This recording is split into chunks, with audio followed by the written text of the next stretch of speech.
It was a time of miracles, curses, of gods, and men who believed they were gods. Of a young warrior who became pharaoh of the mightiest empire of the known world. A man who defied the God of the Hebrews, Ramsés the Great. According to biblical tradition, his beloved firstborn son was struck down by God in the last and most terrible of 10 plagues.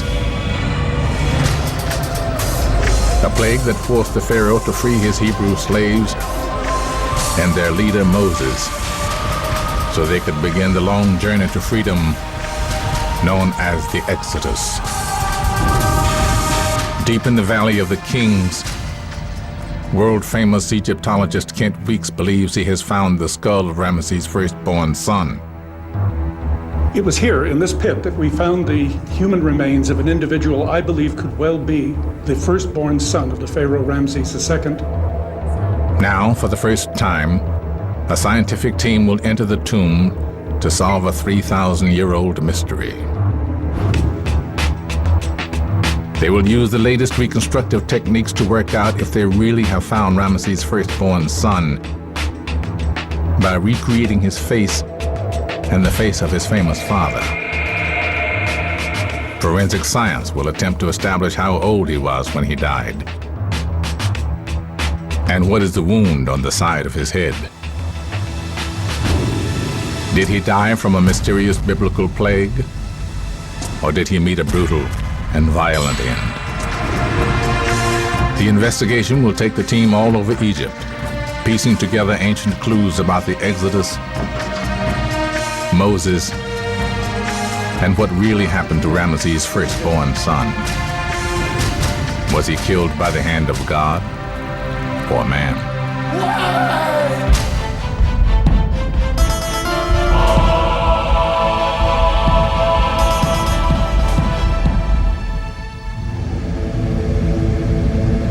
And it came to pass, the Lord looked through the pillar of fire and cloud, and did trouble the host of the Egyptians.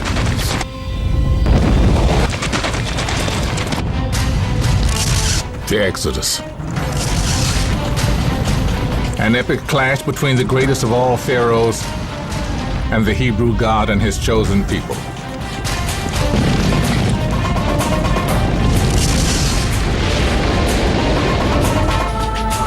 A story of slavery and oppression, of a burning bush and the voice of God, and the conflict between an unnamed Pharaoh and Moses, leader of the Hebrews. The man who led a desperate escape through a miraculously parted sea to deliver his people 10 commandments, still followed by Jews, Christians, and Muslims more than 3,000 years later. Religious tradition has long identified the Pharaoh of the Exodus as Ramsés II, one of the greatest Egyptian pharaohs who ever lived. When you start making a list of the attributes of Ramsés II, you're almost immediately talking in superlatives. He was a king who lived well into his 80s at a time when the average Egyptian male probably lived only about 35 to 40 years. He had scores of wives, probably hundreds of children. He built more temples than any pharaoh in Egyptian history. He fought more battles. He contributed more to the economy of ancient Egypt. By any standard, this man was a gigantic figure. Ramsés was only 20 when he took the throne. He was already married to one of Egypt's legendary beauties, Nefertari. Revered as a living goddess, she became his chief queen, a wife, lover, and constant companion. And it was Nefertari who bore Ramsés his firstborn son, Amenhotep, crown prince of Egypt. Amenhotep was the eldest son of Ramsés II. And being the elder son, of course, he was destined to take after his father as king. Inscriptions tell us that Amenhotep was Ramses' chosen heir. Raised in the royal court, he was fated to continue the dynasty, cementing the glory of his forefathers. But he never became ruler of Egypt. When and how he died, Egyptian records do not say. According to the Bible, he perished in the last of 10 great plagues that swept Egypt, struck down by God himself. At the hour of midnight, I will go out into the midst of Egypt, and all of the firstborn in the land shall die. For 3,000 years, his last resting place was lost. But now, a skull believed to be his has been found in a tomb by renowned Egyptologist Kent Weeks. Unearthed in Egypt's Valley of the Kings, ancient burial ground of the pharaohs, the tomb was one of the greatest finds of the 20th century. Bigger than any other underground tomb discovered in Egypt, it's a labyrinth of over 100 rooms and corridors containing a find of biblical significance. Wow, this is it. This is it. This is the skull. Is this skull the missing link between the history of Egypt and the story of the Exodus? It was made by the... Weeks has spent the best part of his life digging in Egypt. He lives on a houseboat on the Nile near the Valley of the Kings. A schoolboy archaeologist turned real-life Indiana Jones. He's living a childhood dream. Since I was 8 years old, there is nothing I have wanted to do except be an Egyptologist. No place I wanted to work except in Egypt. And I have never wavered in that. This is truly one of the most rewarding ways I can think of to spend a life. Finding Tomb KV5 was the masterstroke of detective work. First unearthed nearly 2 centuries ago, it was rediscovered when Weeks launched an ambitious project to map the temples, monuments, and maze of underground tombs around Thebes. As they pored over 19th century maps, Weeks and his team realized one tomb was missing. It had literally been lost. But Weeks soon found that early explorers had overlooked faint traces of evidence, which showed the tomb to be a find of stunning importance. His find made headlines around the world. Actual physical evidence of who was buried in KV5 came late. After cutting through vast sections of the tomb, Weeks and his workers began sifting the debris. Buried near the entrance was the tomb's greatest prize. It was here, in this pit, that we found the human remains of an individual I believe could well be the firstborn son of the Pharaoh Ramsés II, a young man named Amenhotep. He and 3 of his brothers were all interred in this tomb. One of them is still here even today. Now Weeks has secured permission from the Egyptian authorities to clean and examine the skulls. Which one? The data will be used to scientifically compare the skull to that of his probable father, Ramesses. With the latest in reconstruction techniques, both faces will be brought back to life.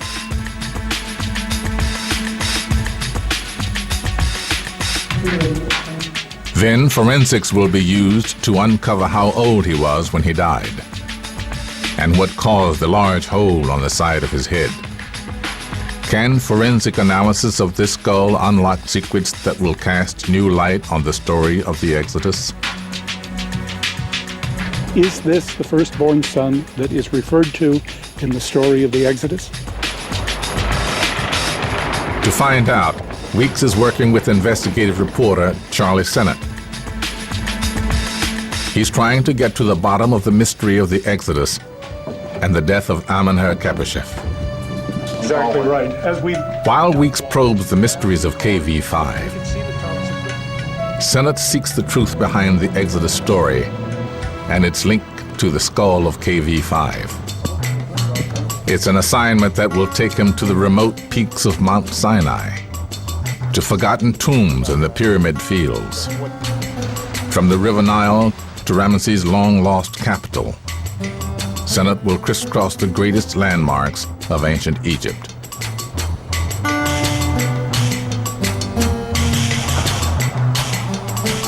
For both Senate and Weeks, Ramsés' mummy is the crucial clue to the riddle of the son's death. Was he struck down during the Exodus? In the biblical story, it is the death of the firstborn sons that finally forces the Pharaoh to set the Hebrews free after generations of bondage in Egypt. Led by Moses, one of the most enigmatic figures in the Bible, his guidance on the long trek out of Egypt to a promised land is amongst the most famous of all biblical stories. The Exodus is to Judaism what the crucifixion is to Christianity. It's the formative, most powerful, most central event in all of Jewish history. A story that continues to have enduring significance, not just for Judaism and Christianity, but also Islam.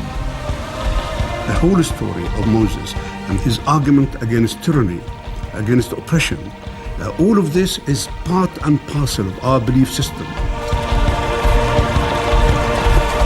But some experts doubt it took place under Ramesses, if it took place at all. I don't think that the Exodus happened in the way it is described in the book of Exodus. The picture that archaeology provides is completely a negative picture. But just because evidence is missing doesn't mean the Exodus didn't happen. We mustn't be stupid and look for evidence that never existed. All sorts of things took place in the ancient world that we have no evidence for at all. It's an investigation that will delve deep into ancient history and the Bible, pitting hard questions against long-held assumptions. When you say it puts paid to it, what do you mean? Was Moses a lost Hebrew baby or a rebel Egyptian prince? Was Egypt struck by 10 plagues?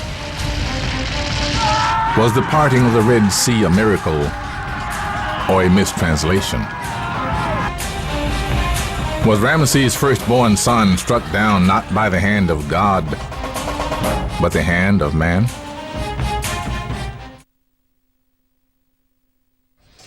Trying to get to the bottom of the mystery of the Exodus and working with Kent Weeks and his team is Charlie Sennett, an award-winning reporter for the Boston Globe. Sennett wrote on religion from the Middle East for 5 years. He has come to Egypt to see the discovery for himself. So here you have it. This is it. Now, when you say the Valley of the Kings, we're talking about this entire area here. Yeah, it's the area that extends back to those sheer cliffs. The tomb itself occupies all of the interior of that hill. So for 3,000 years, people walked right by the big prize. Paid no attention, whatever, yeah.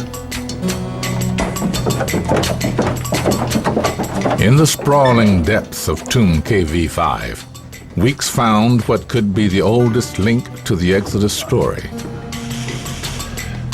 A faint inscription held the clue.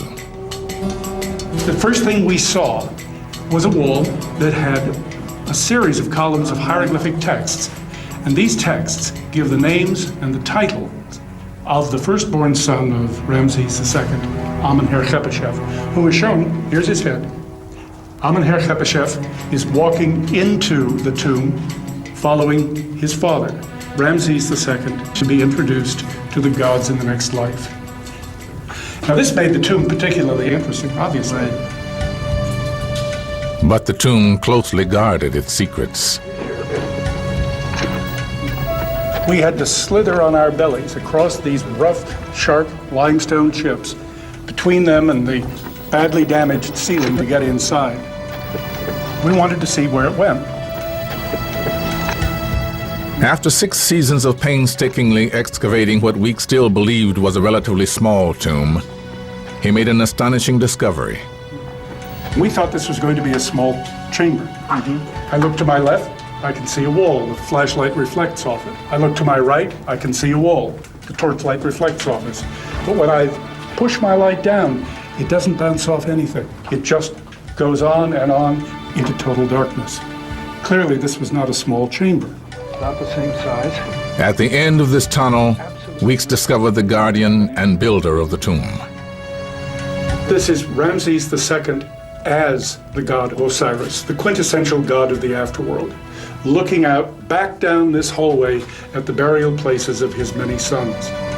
Weeks and his team had uncovered a vast labyrinth, the largest tomb ever built in the Valley of the Kings. KV5 looks like an octopus with a 16-pillared hall for its body, and then tentacles going off in every which direction, not just on a single level, but on 3, even 4 different levels. It is unlike any other tomb that is known to have been dug in ancient times. Wow, this is it. One of those sons was Amenher-Khepeshef, and the discovery of what is believed to be his skull is perhaps the single greatest find yet made in KV5. Can forensics link these bones to the biblical story of the Exodus?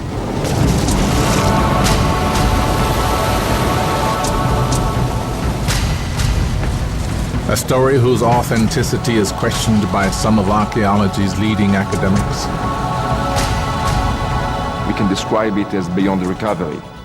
Maybe there is something there in the story, some sort of a core or a nucleus of truth in the very remote past, but I can assure you that the picture that archaeology provides is completely a negative picture. Why can't archaeology provide evidence of such a major event? The simple answer is because the Egyptians left no records of it. But why would they not record such a major event? The answer may lie at Karnak. More than 1,000 years in the making, it's the largest temple complex ever built. Alongside the deeds of other pharaohs, Ramesses recorded his greatest victory, the Battle of Kadesh. The battle scenes that we have from ancient Egypt come to us from the outer walls of temples. They were carved here for a very serious religious purpose. Ramses had to say, I am the greatest king of all, and it was the greatest victory that I am now bringing to you. And that is how specifically Kadesh was remembered. Exactly right. The greatest victory of the greatest pharaoh of the greatest country in the world. But the other side of Karnak holds another depiction of the Battle of Kadesh. This time, a peace treaty. It tells a very different story. Why are there 2 very different versions of the same event? Is this evidence of an ancient cover-up? What really happened at Kadesh?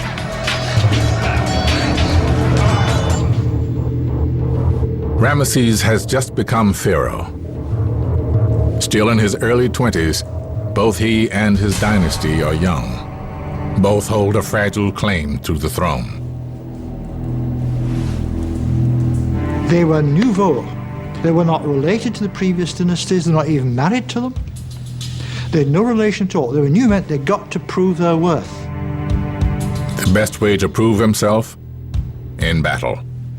Near the Syrian city of Kadesh, Ramesses faces Egypt's old enemy, the Hittites. But far from home, the young king is lured into a trap. He was determined to go and conquer this town because it's a key site. And then a couple of spies were captured. Oh, the Hittite king's scared stiff of you. He's miles and miles away. These, of course, were planted by the Hittite king to trap him.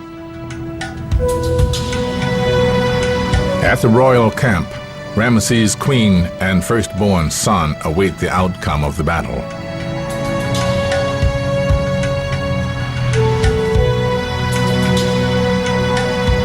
If Ramesses dies, so might they. For a general craving power, a vacant throne would be irresistible.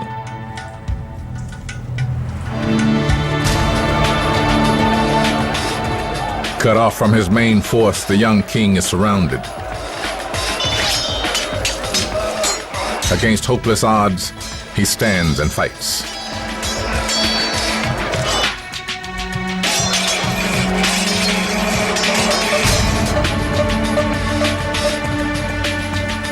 Hours later, battered and bloody, Ramses returns to camp.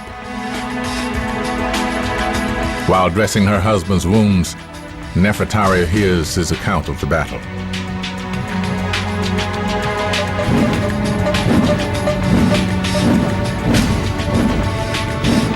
Amid cowardice and retreat, one soldier stepped forth to save Egypt. Ramesses himself. He had a lot of courage, because if you think of the Battle of Kadesh, anyone in his place would have lost the battle, but he didn't. Ramesses records the battle as one of Egypt's greatest victories. But the peace treaty shows Ramesses' victory was at best a draw. That treaty would completely contradict the propaganda of the glorious victory that we saw on the other side. Exactly. So you have to wonder then, if this is one of those few instances where we can actually get a clear document that can tell us the truth, essentially, of what happened, that puts a pretty tough task ahead for us in trying to look at Ramesses and his role in the biblical Exodus. It certainly does. You've got your work cut out for you. A king who would disguise defeat as victory wouldn't publicize a humiliating slave revolt. We will never get an Egyptian record of the Exodus in a formal sense, ever, if we found every stone block in Egypt, because that was not done. For Senate, the conclusion is clear. The biblical Exodus was covered up.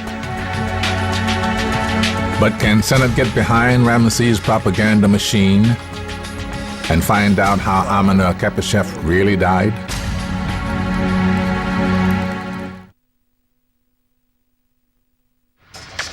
While Kent Week supervises the scientific examination in KV-5, Charlie's Senate embarks on a quest to link the death of Amenhotep with the Exodus.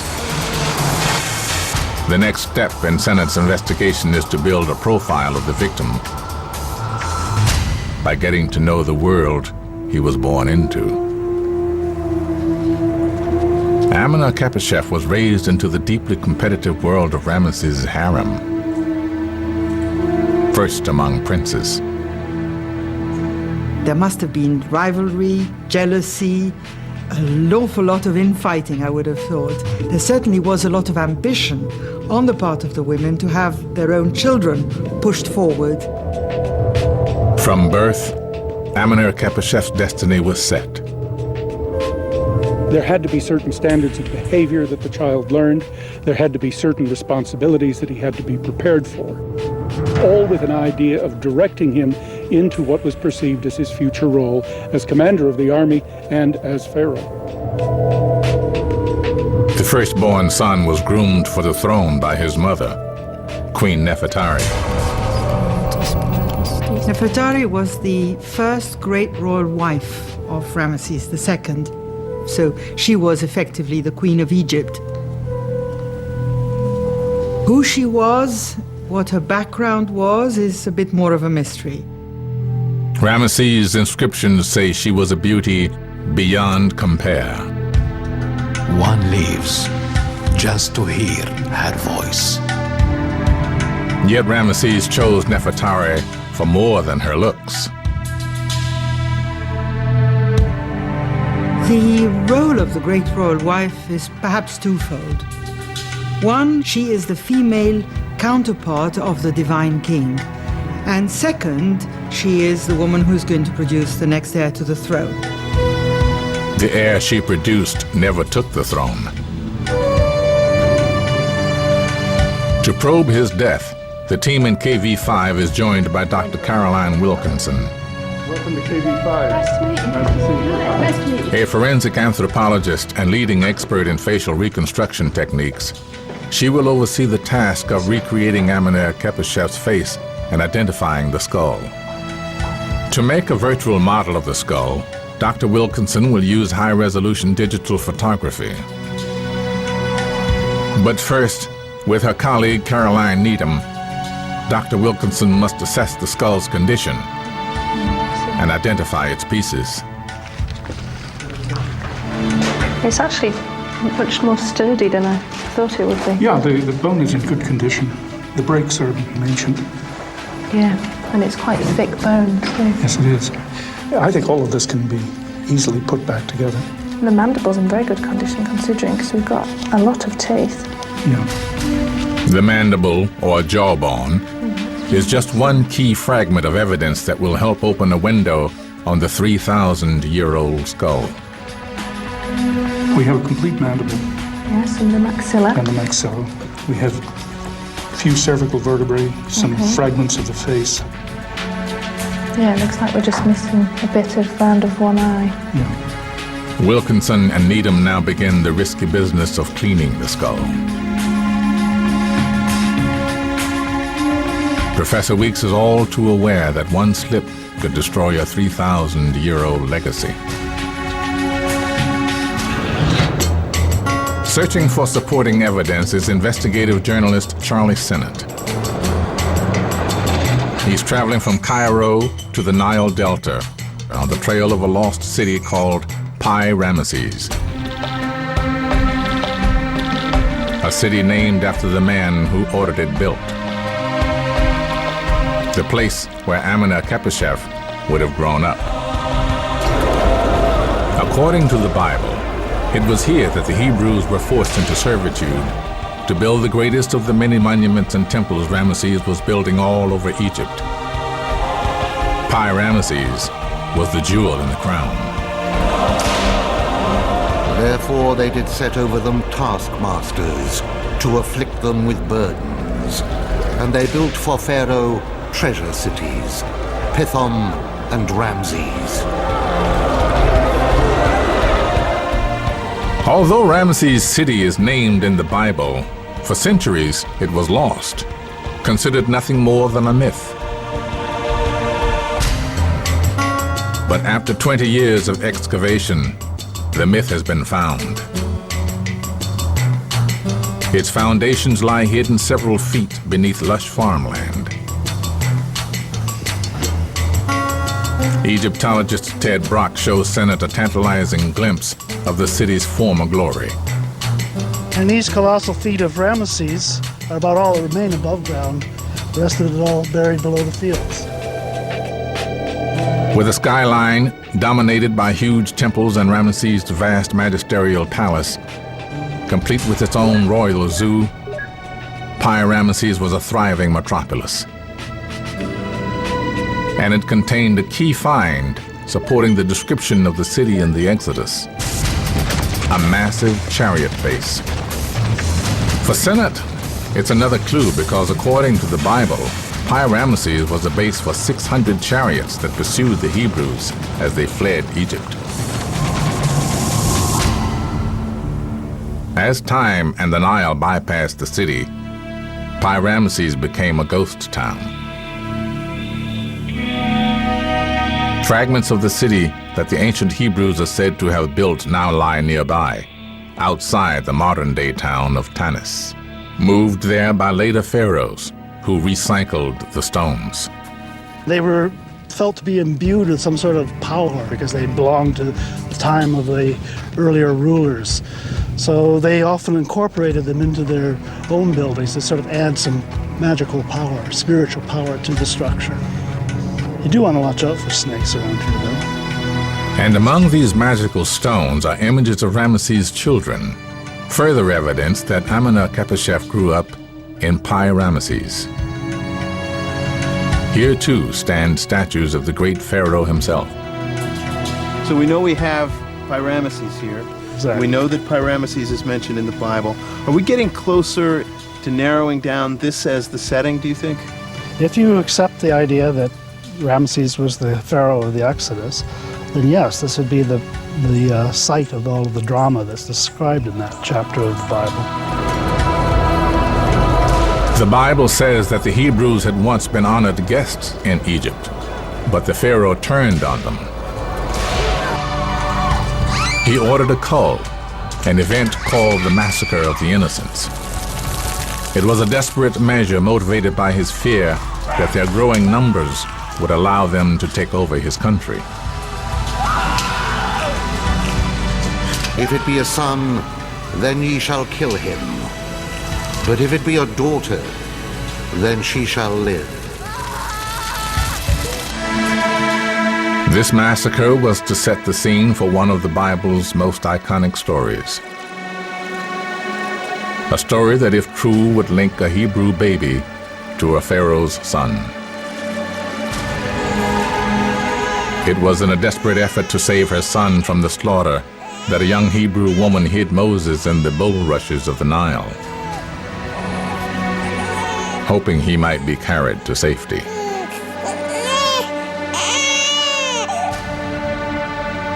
Not far from Ramsés on the banks of the River Nile, Charlie Sennett takes stock of the famous biblical story.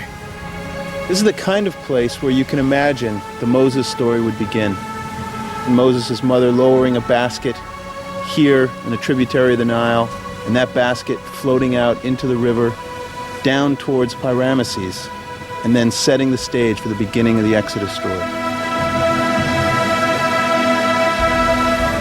But some experts believe the Moses story borrows from other myths.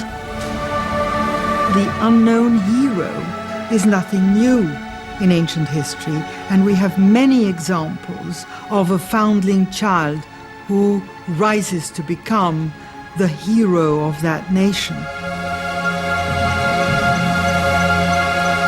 But was the character of Moses really a Hebrew? Perhaps he was really an Egyptian prince. Moses, as yet, is untraceable historically. He could be an Egyptian. The name Mosè is an Egyptian name. He could also be a conflation of many different legends and stories. Could there have been a real Moses behind the many stories?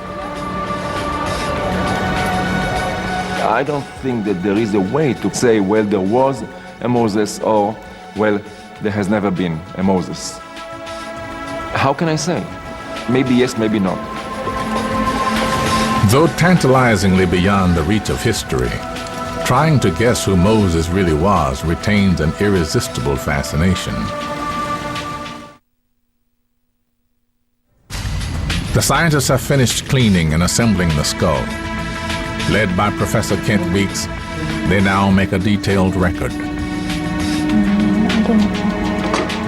Their images will help rebuild the face of the skull believed to be Amenhotep and compare it with that of his probable father, Ramesses, whose mummy is in the Cairo Museum.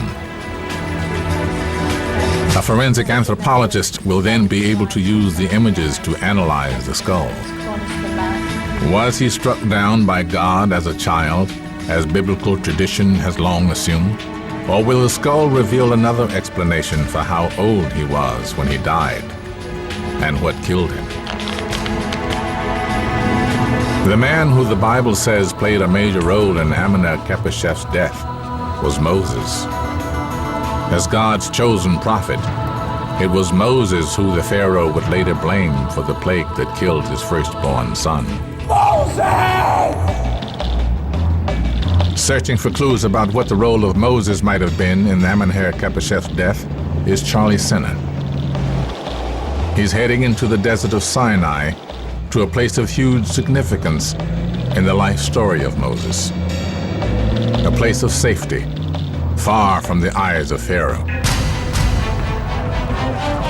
Like Amenhotep, Moses was raised as an Egyptian prince. But according to the Bible, Moses has to flee from Egypt because he kills a man. He spied an Egyptian smiting a Hebrew, one of his brethren. And he looked this way and that, and when he saw there was no man, he slew the Egyptian. But word of the murder reached Pharaoh. Gripped by fear, Moses goes where no one will follow, the desert. Moses wanders for many days.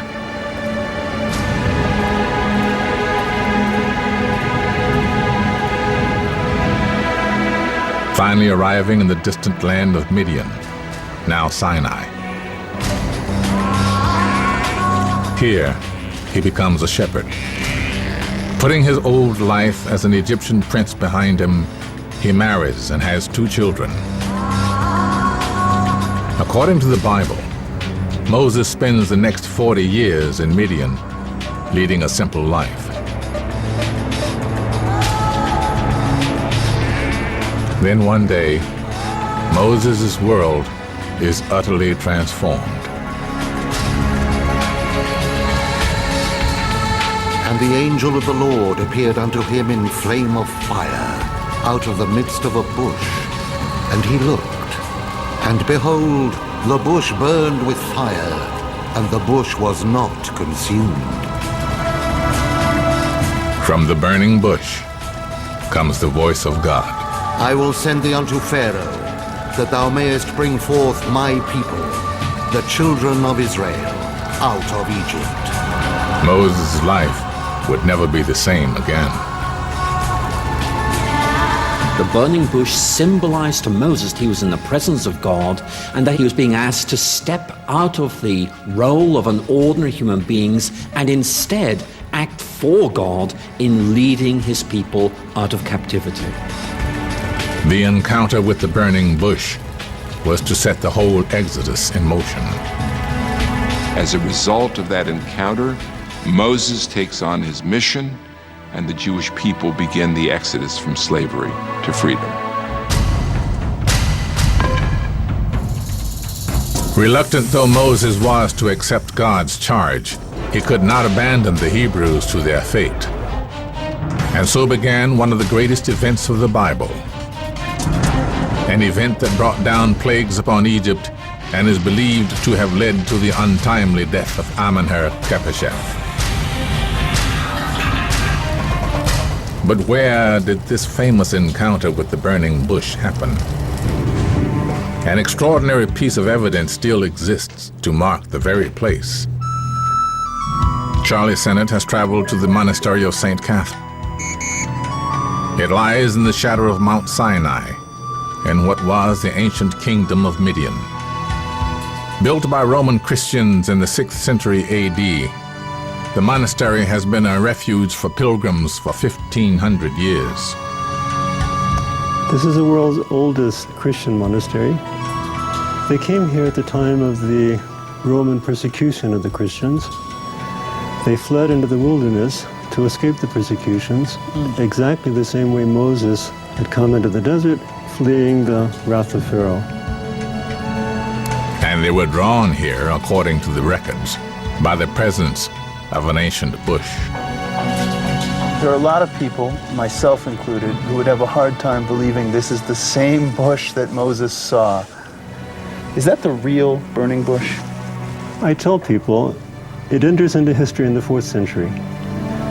But people have asked, is it physically possible to have a bush existing that many centuries? And they have confirmed that it is, because a bush will constantly be renewing itself on its own rootstock. A bush is very different from a tree. Like much in the Moses story, even if science can provide an explanation for the burning bush's longevity, identifying if it truly was here that God and Moses first spoke is a matter of faith. Craniometrics are precise measurements of the skull which reveal family similarities through key points, like the distance between the nose and the mouth, and the proportions of the face. 125. Dr. Wilkinson hopes to show a clear family link between Ramesses and the skull believed to belong to his son, Prince Amenhotep. But at this stage, Dr. Wilkinson cannot commit to a definitive assessment. Well, at this early stage, it's unfair of me to ask, but do you think he is a member of the royal Ramessid line? Well, I'd love to be able to answer that, but I can't, unfortunately, at the moment. There's nothing remarkable with this skull that would help us suggest a family link. And I was a little surprised by the low proportions of this skull, because on Ramesses he's got very long proportions between the nose and the mouth and the chin. And this one doesn't really show the similar proportions. That doesn't, however, mean that they're not related. It's just not a consistency. But Weeks has a fallback, because what he thinks is the skull of Amenhotep is only one of 4 skulls found together in a burial pit. It was here, in this pit, that we found the human remains of an individual I believe could well be Amenhotep. He and 3 of his brothers were all interred in this tomb. Will the remains in the pit provide further clues to identifying Ramesses' firstborn son? Meanwhile, Charlie Sennett returns to Cairo to continue his investigation into Amenhotep's death.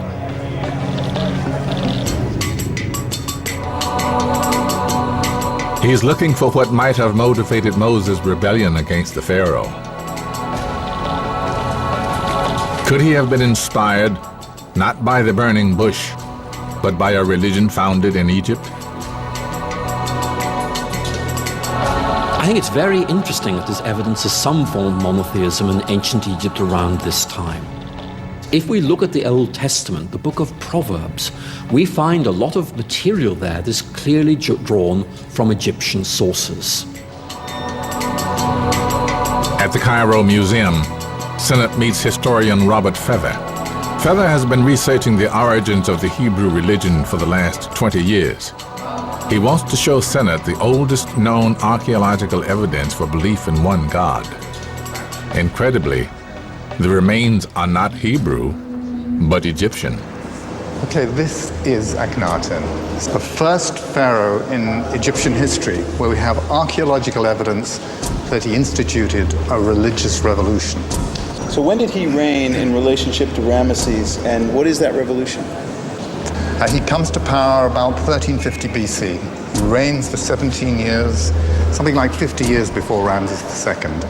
And what he does is he gets rid of all the other gods, and he says there is only one abstract, all-powerful God. So we're really talking about the emergence of monotheism in ancient Egypt. This is the arrival of monotheism.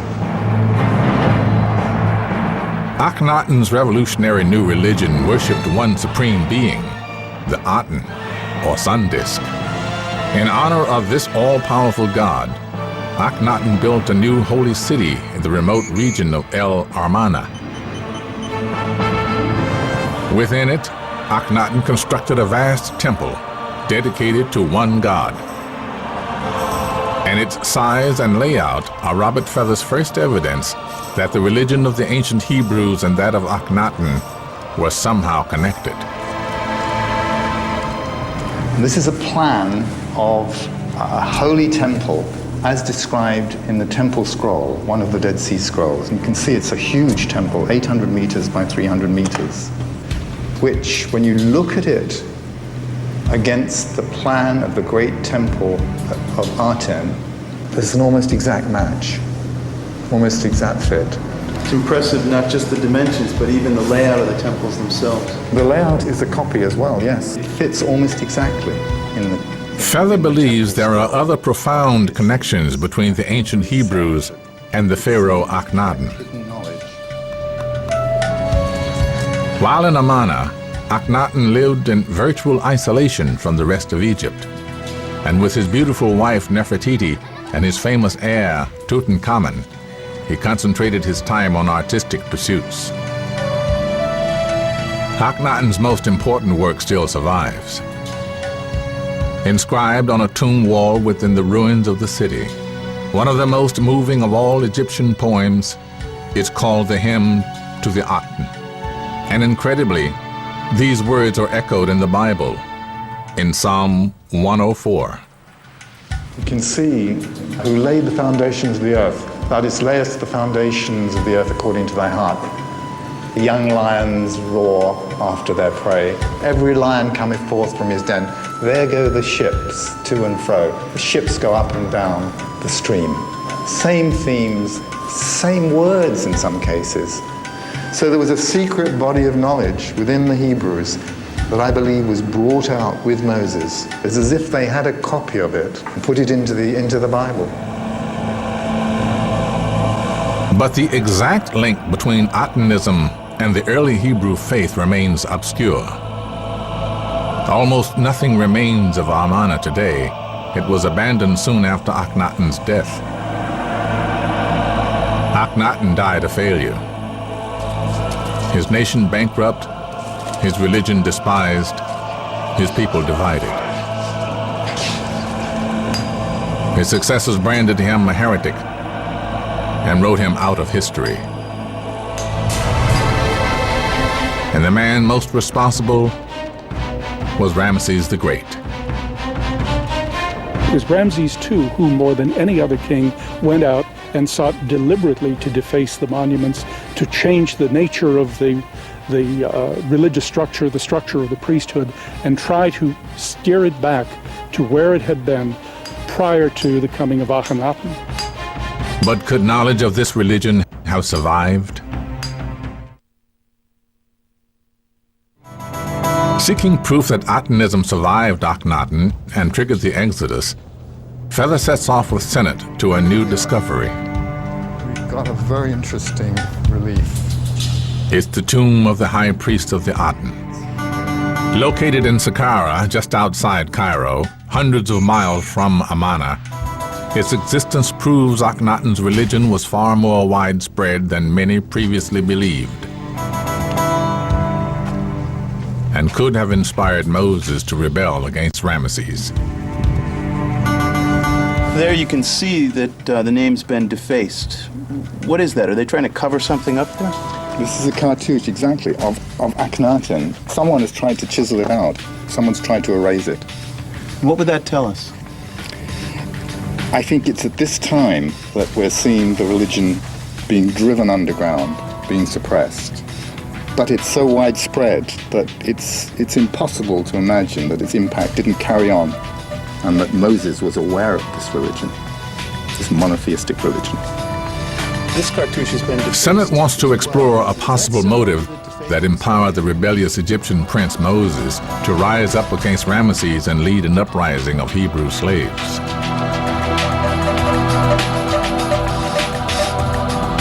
Moses' belief in one God would have come into direct conflict with Ramesses' plans to erase all memory of Akhenaten.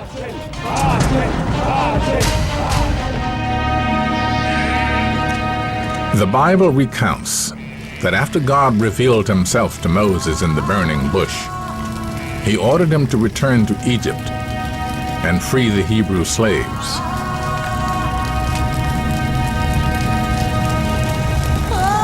From Hebrew foundling to Egyptian prince to exiled murderer, Moses has come full circle, back to the Pharaoh's court.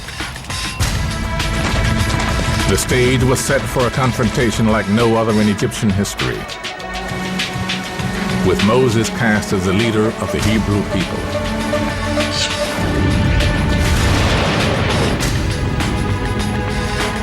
So Moses confronted the Pharaoh, demanding his people's release. Pharaoh was unmoved. So to demonstrate the power of his God, Moses cast down his staff, transforming it into a snake. The Pharaoh responded by ordering his high priests to do the same. But the contest was short-lived.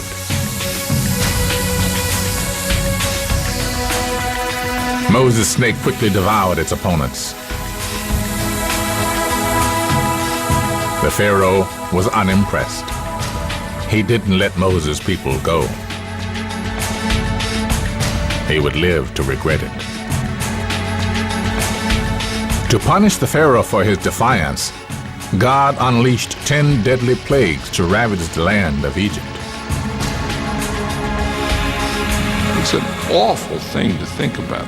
With all of the suffering of the Egyptians, the Jews are commanded not to rejoice over the suffering. Biblical scholars have long sought an explanation for the 10 plagues. Senate now investigates a theory based on the Nile River.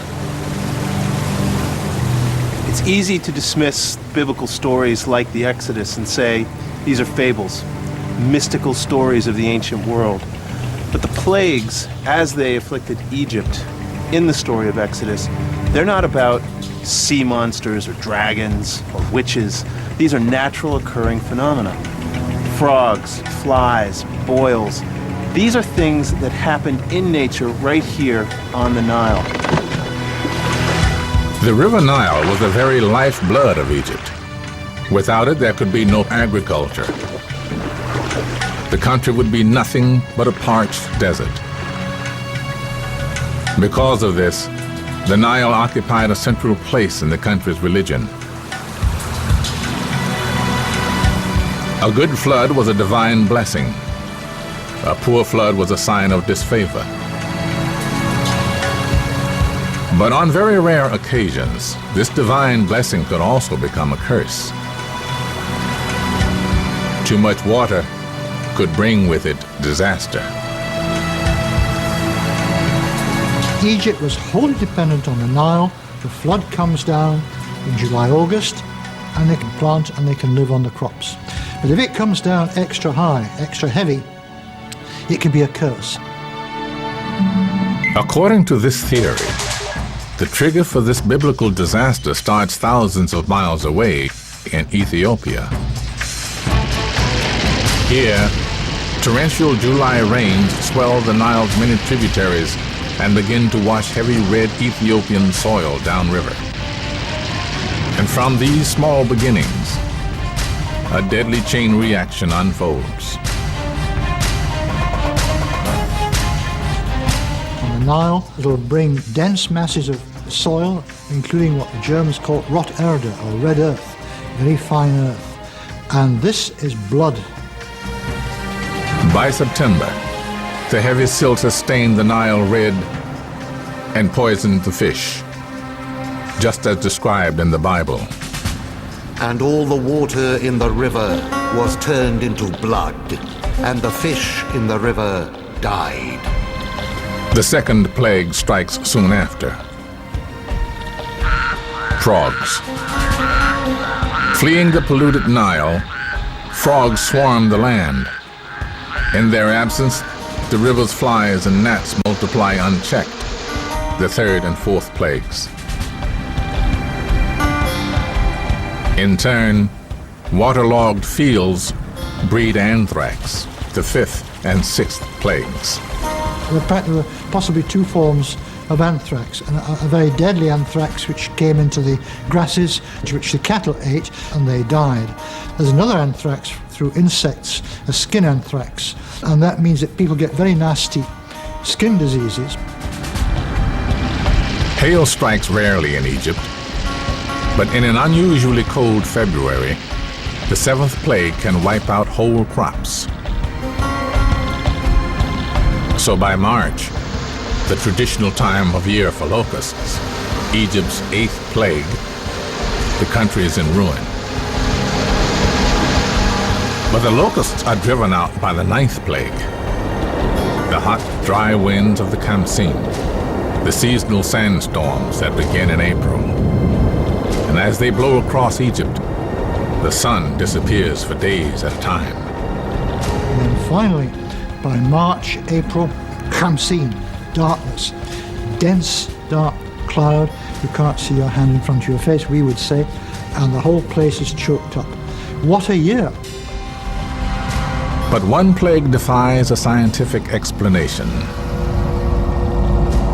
The last and most deadly plague of all, the death of the firstborn sons. In the Bible, the Hebrews are instructed by God to paint lamb's blood on their doors so that the angel of death will pass over them without taking life.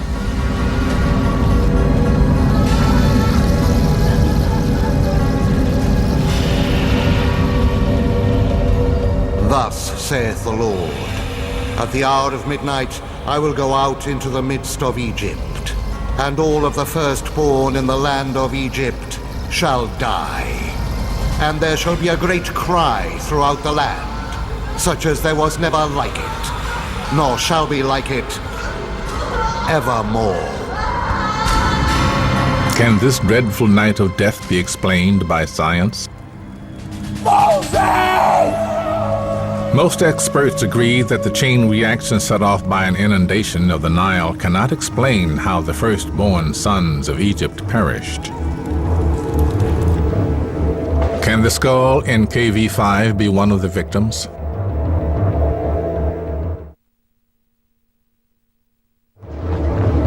Having measured the other skulls in KV5 for signs of similarity to Ramses, Dr. Caroline Wilkinson returns to the skull believed to belong to Amenhotep, and to what Weeks believes is the most intriguing aspect of his find: a hole in the side of his skull. Now this is what fascinates me, this wound. Can you tell whether this was caused before death or after death? Well, my initial impression is that it's not a post-mortem wound, that it's at the time of or before death. You think it could have been the cause of death? Possibly, but this isn't really my area of expertise, so I'd like to take our images and measurements back to a colleague and consult with her. What will the data reveal? Dr. Wilkinson and her assistant Carolyn Needham have finished their examination of the skulls in KV5. Now they will take their data back to the laboratory, where they hope to be able to find out if they have found the skull of Ramesses' firstborn. Was he really just a child? Dr. Caroline Wilkinson now begins work on reconstructing his face and the face of Ramesses himself, the man believed to be his father.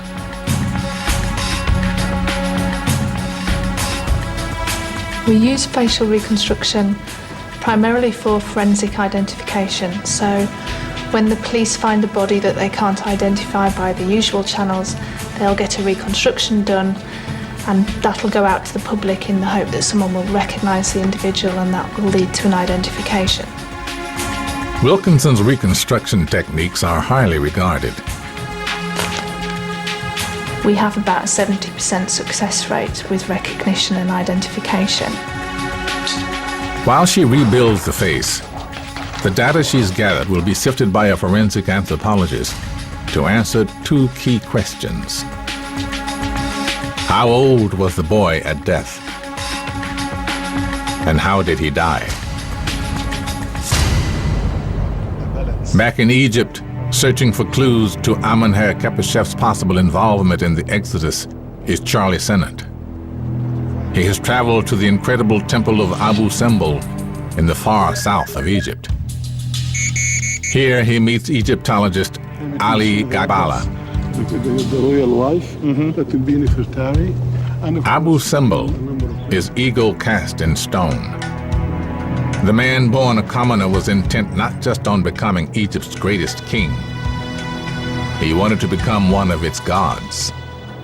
Why here? Why would the pharaoh have made this incredible statement of his power and vanity here in this? First, he wanted to impose his character. I am Ramses. Right. I'm great. I am big. Wherever I am. The temple of Abu Simbel was completed in about year 20 of Ramesses' reign. It was one of ancient Egypt's most fabulous constructions. Its inner sanctum was even aligned so that the sun would strike Ramesses' statue on the summer solstice. Come to the Holy of Holies itself. And these, of course, are the gods. These are the four gods. And Ramesses has chosen to seat himself with the gods. With the gods, because he considered himself as one of them. Ramesses' magnificent temple also contains clues to the Exodus story that Sennett is pursuing. Shown on the top there. Wall carvings that depict Amenhotep. Well, here is the evidence of the eldest son of Ramesses II, Amenhotep, great commander of the Egyptian army, royal scribe, the eldest son of the king, Amenhotep. So you can see here the written and pictorial evidence of Amenhotep. For Senate, it's a revelation. Biblical historians have always assumed the Pharaoh's firstborn was struck down as a child. What will the forensic analysis reveal about the age of the skull believed to be his? Professor Sue Black is a top forensic anthropologist based at Dundee University in Scotland. She's worked on some of Britain's toughest murder cases. She has been sent digital photographs of the skull believed to belong to Amenhotep for analysis. Black knows nothing about the skull. Very much in forensic, we try not to be prejudiced in any way. I don't really want to know who you think it is. I don't want to know what sex you think it is, what age you think it is. And then if what we draw from that skull fits with what you think, then there's a greater weighting on that. Professor Black's first task is to fix the skull's likely age at death. On the surface of the skull, when you look at them, there are little lines that look like little interlocking sort of jigsaw lines. And these are the sutures where different bones of the skull come together. And they close with age. And what you can see is that it is elevated. It hasn't started to fuse across yet. And that's a good indication that we're not looking at an individual of advanced middle years. So happily in the 30s, I would say, more than anything. For generations, biblical tradition and Hollywood have usually assumed the firstborn son killed in the 10th plague was a child. If this is his skull, those traditions must be wrong. From forensic analysis to the inscriptions at Abu Simbel, the evidence says Amenhotep reached adulthood. If so, a missing chapter of his life now can be written.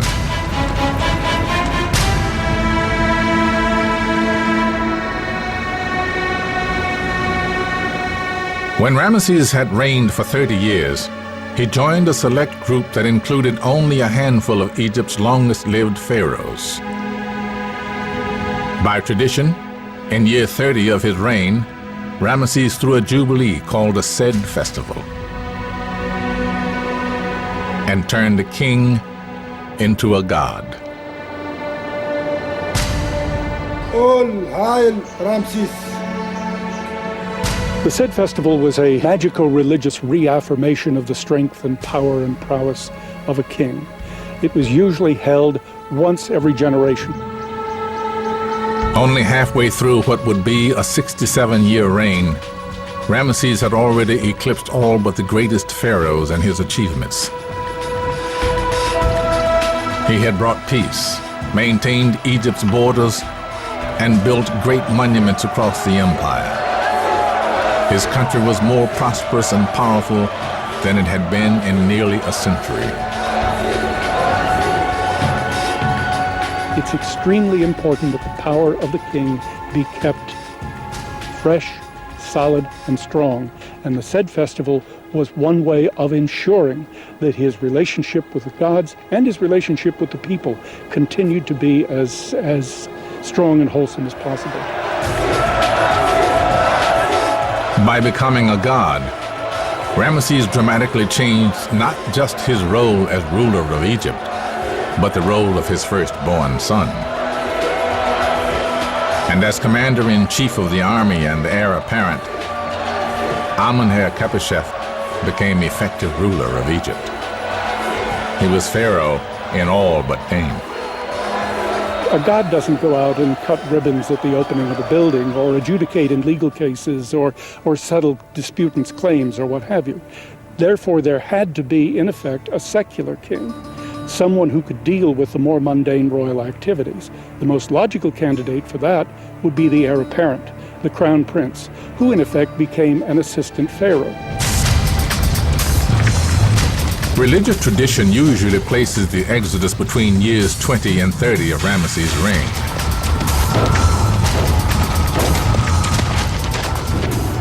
While a pharaoh became a god, and his son became a ruler, an exiled prince returned to Egypt. A man who believed in one God, Moses. He's got wealth and power and assets. He's a force to be reckoned with. He's got the ability to take the enslaved Hebrews out of Egypt. His opportunity may have come in disaster, a terrible flood of the Nile. Plague followed the plague. Against each, mighty Pharaoh was powerless. Desperate to end Egypt's long nightmare, Ramesses ordered Moses to take his people and go. Ramesses was awed by the God of Moses. Perhaps his son was not. In his father's superstitions, Amenhotep may have seen an old man's weakness. The crown prince began plotting to halt the exodus, unaware his scheme would trigger his own death.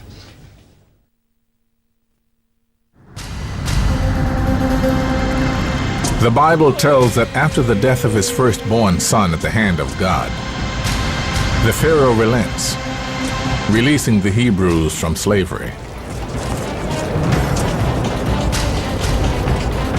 Led by the aging Moses, they begin their journey into the wilderness.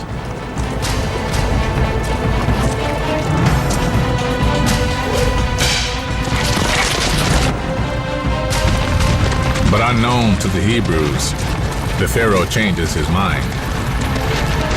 And from the city of Ramesses, chariots pour forth, seeking vengeance for the Pharaoh.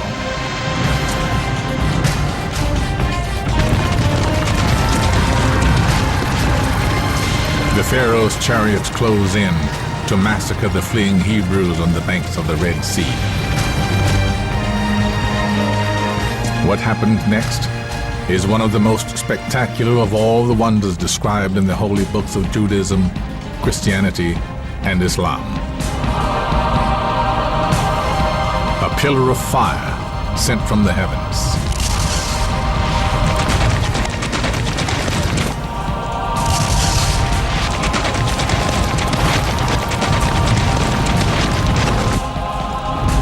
And it came to pass, the Lord looked through the pillar of fire and of the cloud, and troubled the host of the Egyptians.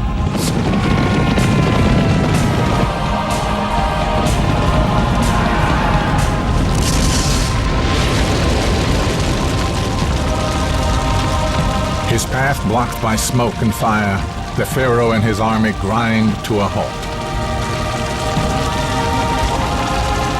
Trapped and unsure how long the barrier will hold, the Hebrews panic.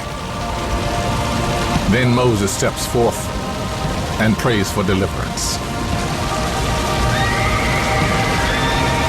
Tradition claims the thwarted Pharaoh was Ramesses the Great. But was it?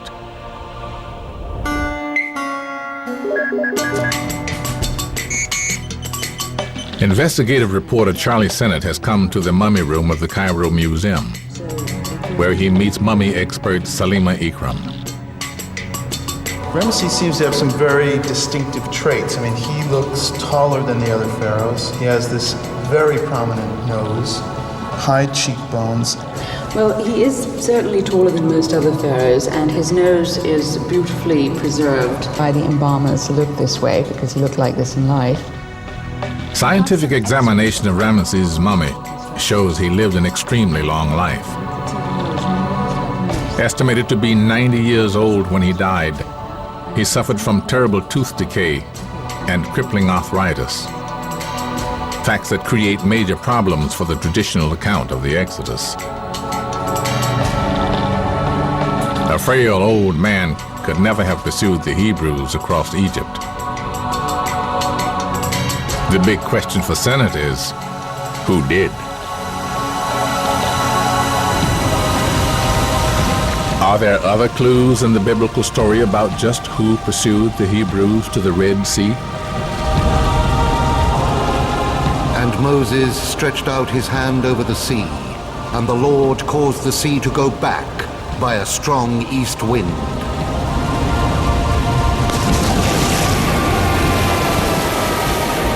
The Quran records the same miracle. Strike the sea with your staff, so it is cloven asunder, each part like a huge mound. Quickly, Moses orders the Hebrews to pass through the parted waters. And the children of Israel went into the midst of the sea upon dry ground, and the waters were a wall of water unto them, on their right hand and on their left. As the last of them reached the far coast, the pillar of fire disappears, and the Egyptian chariots continue their deadly pursuit.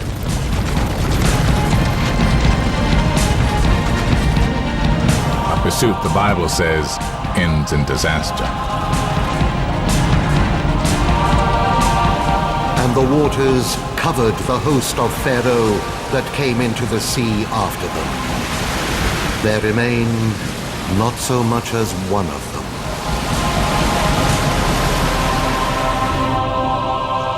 Also in the Cairo Museum is the mummy of Ramsés' 13th son, the pharaoh Merenptah.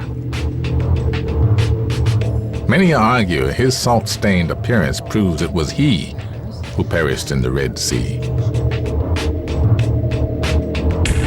There's been some suggestion that those white patches could also be a bleaching effect from salt from the Red Sea. What do you make of that? There is a tradition that he was the pharaoh of the Exodus, but it's unlikely that he was preserved using sea salt. It looks like natron from all the tests we've done. And furthermore, his body shows no evidence of drowning that you would expect to see. Sulema, tell me about the mummification process. It's doubtful either Ramesses or Merenptah perished in the Red Sea. Both seem to have died of old age.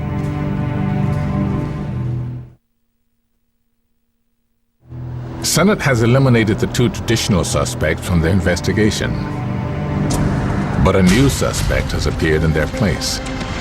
As acting pharaoh, could it be that Amenhotep perished in the Red Sea?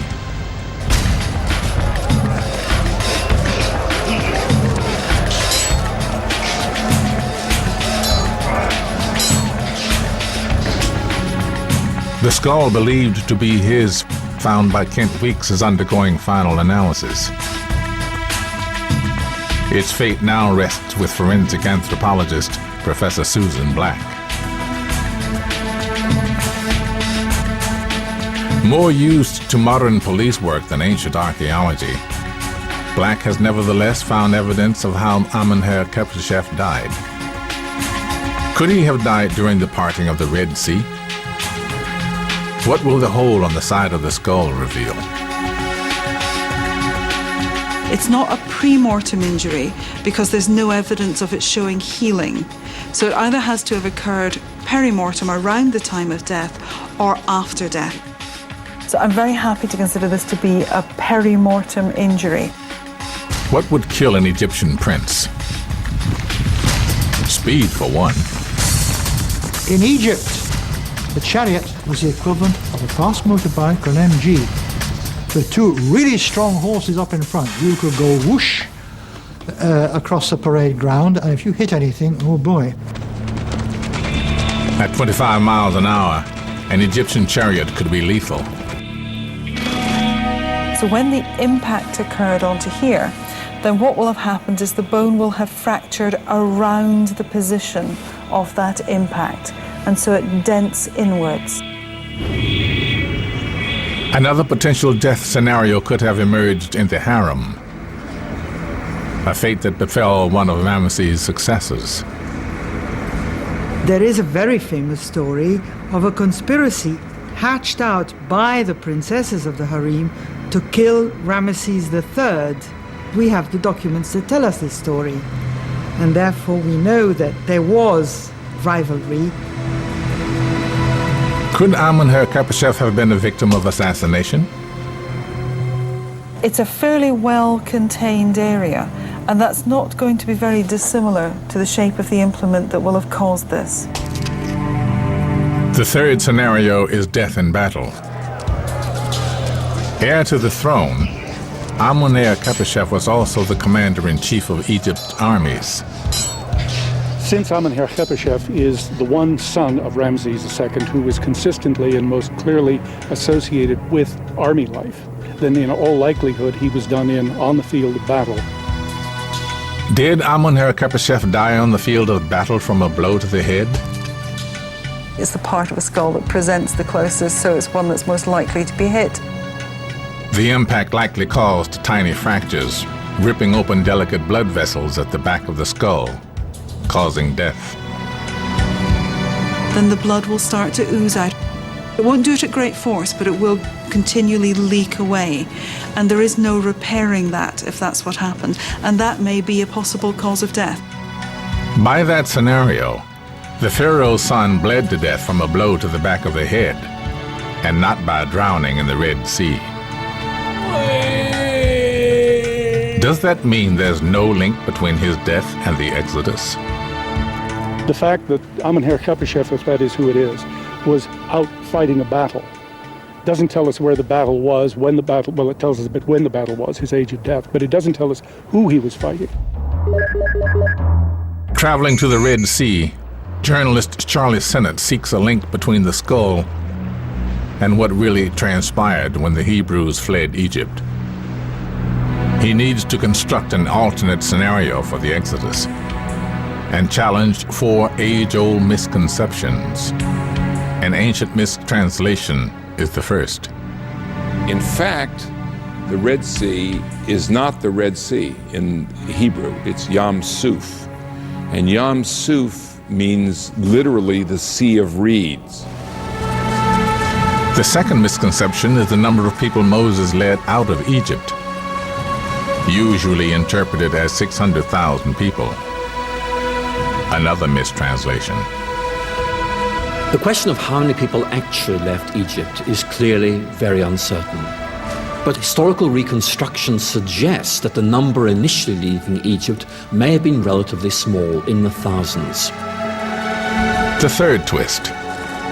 Sennett's investigation suggests Moses may not have been an 80-year-old prophet, but a much younger prince, a rebellious son of Ramesses. And this leads to the fourth misconception, that the Hebrews were defenseless slaves. He comes out armed. The Old Testament says he comes out in a mixed company with armed people. If 600,000 were actually only a few thousand, and many of them were armed, what really happened? The most likely location for the Red Sea is the marshlands of eastern Egypt. These marshlands lie on the route the Hebrews were believed to have taken, and offer Sennett a new picture of the famous crossing of the Red Sea. If the Red Sea was one of these marshland areas, then you can really start to wonder that maybe the parting of the sea was actually more like a marshland, which would have been very treacherous terrain for a chariot. And then you have to say that raises the larger question. Is it possible that Ramesses' oldest son was not killed by the hand of God, as the Bible tells us, but possibly by the hand of man?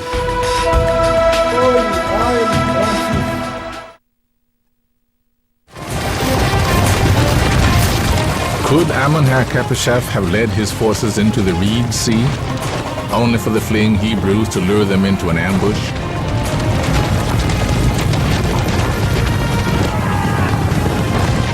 Trapped in marshland and unable to maneuver, chariots would have been easy prey for several thousand armed slaves.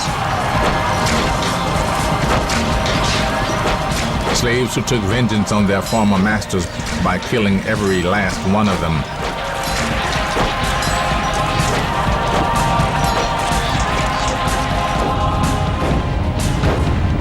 Even the man who would be Pharaoh.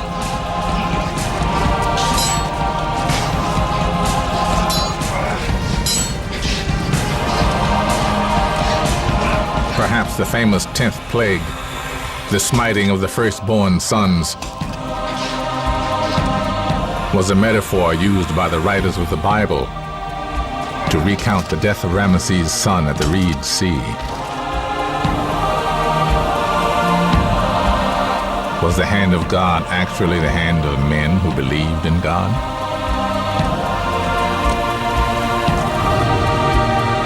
Whatever the truth, the death of Amenhotep would have been a body blow for the aging Ramesses.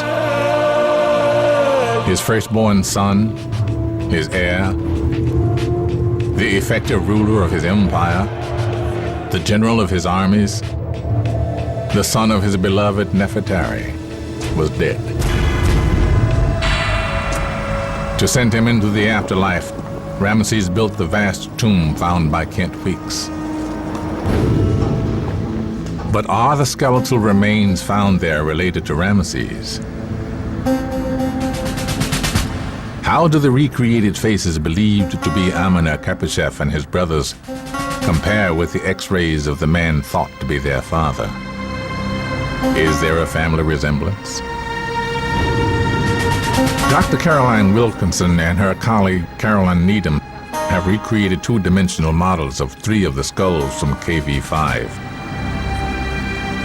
They call the skull believed to be Amenhotep Skull 2. Exactly the same position. Now they compare the skulls for similarities with Ramesses. We can see very similar horizontal proportions between skulls 1, 4 and Ramesses, the centre of the eyes and the edges of the nose, corners of the mouth.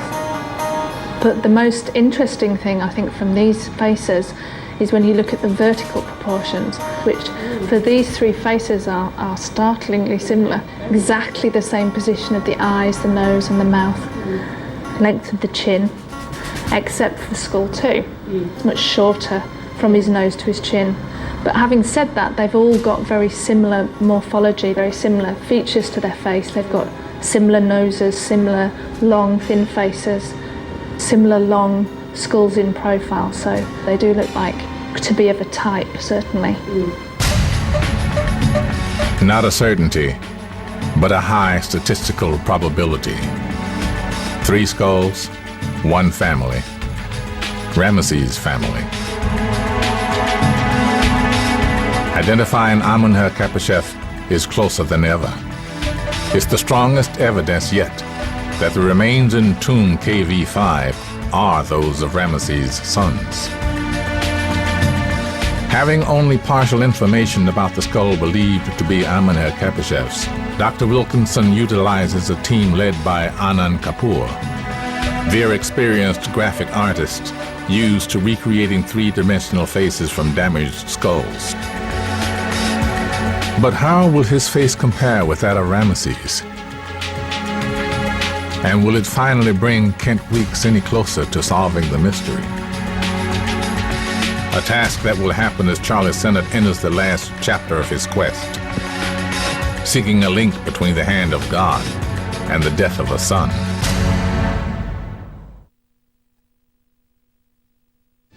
Charlie Sennett has come to the end of an incredible journey. Seeking clues about the biblical exodus and the death of Amenhotep, he has traveled from the Valley of the Kings to the lost city, said to have been built by the Hebrews. He has uncovered evidence in temples and sought an explanation for the 10 biblical plagues on the Nile.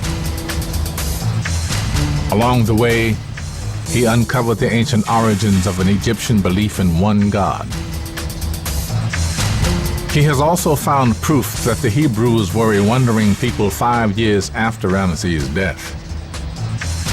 If the Exodus lasted 40 years, as the Bible says, it would have begun in the middle of Ramesses' reign, around the time as the firstborn son died.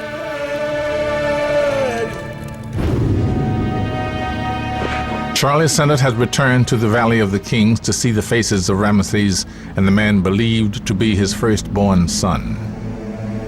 First, he meets Kent Weeks to discuss the results of their investigation into the Exodus story. What we did is we broke new ground. We took new facts. We took modern science. And we shed light on ancient questions. And I think we also raised some new questions. And I think in doing that, we've provided something valuable. Weeks has also found the quest a valuable new way to examine the past. 2, 5. We can't prove that there was an Exodus, that there was not. But I think we have provided something. We have fleshed out old bones. We have humanized these figures. I think we have made them more meaningful, more significant in the lives of modern man. It's worthwhile. It's part of a long journey. And so it was Groundhog Day. The road ends where it began, in tomb KV5, where Weeks and Sennett re-examined the skull that set their quest in motion. A skull that casts new light on an ancient mystery. The 3D models have now arrived from Dr. Wilkinson. At last, the gaze upon the faces of the man believed to be Amenhotep and the pharaoh Ramesses. Okay, this is the frontal view that Caroline has given us. This is the man. He's a rather stern-looking fellow, isn't he? Yeah, he is. I mean, certainly the most obvious thing is he looks nothing like the classical depictions of the pharaoh. Well, that's to be understood because Egyptian art was an idealizing art. It was not an attempt at portraiture. Ramses would never have been shown as an aged, balding man. He always would have been shown in the prime of his life. No, this is a human being. That's what makes it so interesting, I think, to see the man coming out from the image of the pharaoh. But what do Weeks and Sennett make of the face that may belong to Ramesses' firstborn son? I'm not used to looking at members of the Ramesside court like this. I'm used to seeing them carved or painted on temple walls. It's certainly interesting to finally see the man who we've been looking for. Yeah, it's hard to define the emotions at this point. But certainly we're looking at two individuals who seem to have a strong resemblance to each other. Of course, the ultimate test would be to do DNA testing. That would be the clincher, but at this point, we're not ready for that yet. These are the faces of Egypt's greatest king, and perhaps the son who never inherited his father's throne. But did these two men really play a major part in the biblical story of the Exodus?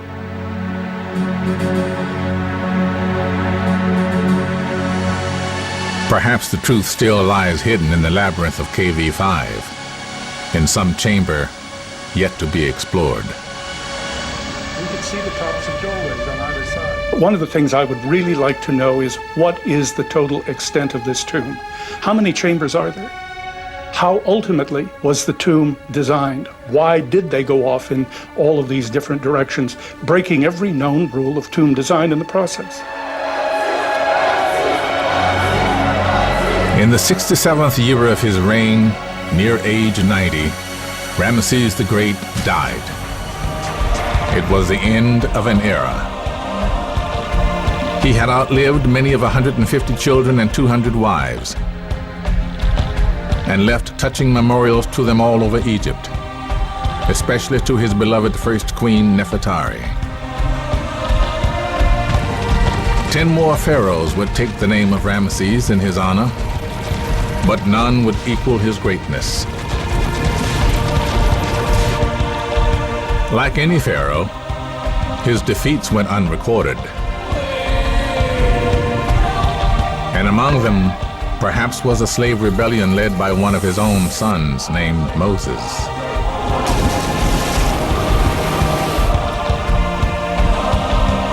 A rebellion opposed to the death by another son, Ramesses' firstborn.